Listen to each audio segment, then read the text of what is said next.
তো হ্যালো বন্ধুরা, আজকে আমি তোমাদেরকে দেখাবো টোটো কোম্পানি মালিকের কি অবস্থা হয় সারা দিনটা। সকাল সকাল আমি বেরিয়ে পড়েছি, সকাল সকাল বেরিয়ে সুন্দর জায়গায় চলে এসেছি, কারণ এই নিরিবিলি জায়গায় এসে একটু এডিটিং করব, ওর জন্য চলে আসলাম। তো চারিদিকে দেখো পুকুর আর পুকুর, এদিকে পুকুর এদিকে পুকুর, সামনে পুকুর, মানে পুকুর আর পুকুর। আর এই সুন্দর মিষ্টি রোদ উঠেছে এই প্রকৃতিতে, আমি একটু চলে আসলাম। এদিকে কলা গাছ আছে, নারকেল গাছ আছে, খুব সুন্দর বাঁধানো পুকুর। তো এইখানে বসে এডিটিং এর কাজ সারবো, সেরে চলে যাব বাড়ি। তো দেখো কত সুন্দর এইদিকে ভাটায় ধোঁয়া উঠছে। আজকে যেহেতু আমার কাজ নেই, ছুটির দিন, তাই বাড়িতেই ওই পুচকি পাচকাকে নিয়েই সময় দেওয়া কাজ। তো তাই চলে আসলাম বাড়ি। তো বাড়িতে এসে দেখি ছোট মহারানী ঘুমায়নি, তো ওকে নিয়ে একটু আদর করতে হবে, না হলে ও ঘুমাবে না। আর আমার বড় মহারানী খেলা করছে বাইরে, খেলা করতে করতে আমাকে হঠাৎ করে এসে বলছে ফুলে মধু আছে, খাও।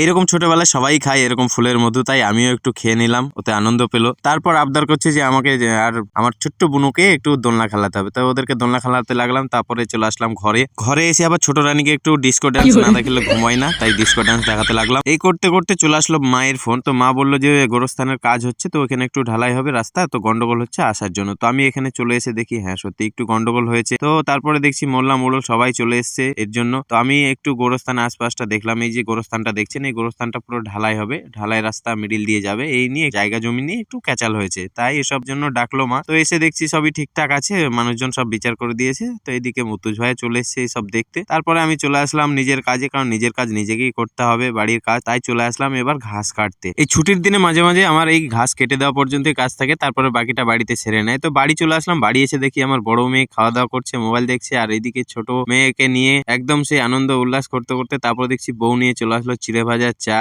এইসব খেয়ে ওদের সঙ্গে গল্প আড্ডা দিয়ে দিতে আমি এডিটিং এ বসেছি। এডিটিং এ বসে দেখছি কখন ঘুমিয়ে গেছি, বউ এসে ডাকে আমাকে। হঠাৎ করে আমি উঠে দেখি 5টা বেজে গেছে। 5টা বেজে মাথা খারাপ আমার, কারণ অনেক কাজ বাকি আছে, ভিডিও ছাড়া হয়নি, ফটো আপলোড করা হয়নি। তো তাড়াতাড়ি করে উঠে আমি বাইরের দিকে এসে দেখছি একদম মনে হচ্ছে আবার সে ভোরবেলা হয়ে গেছে, দুপুরবেলায় ঘুমিয়েছি, আবার সে সকালবেলা হয়ে গেছে। তো কেমন লাগলো তোমাদের এই টোটো কোম্পানি মালিকের টোটো করে সারাদিনের ঘুরে বেড়ানোর দৃশ্য? তোমরা অবশ্যই কমেন্টে জানাবে। আর আজকের জন্য টাটা।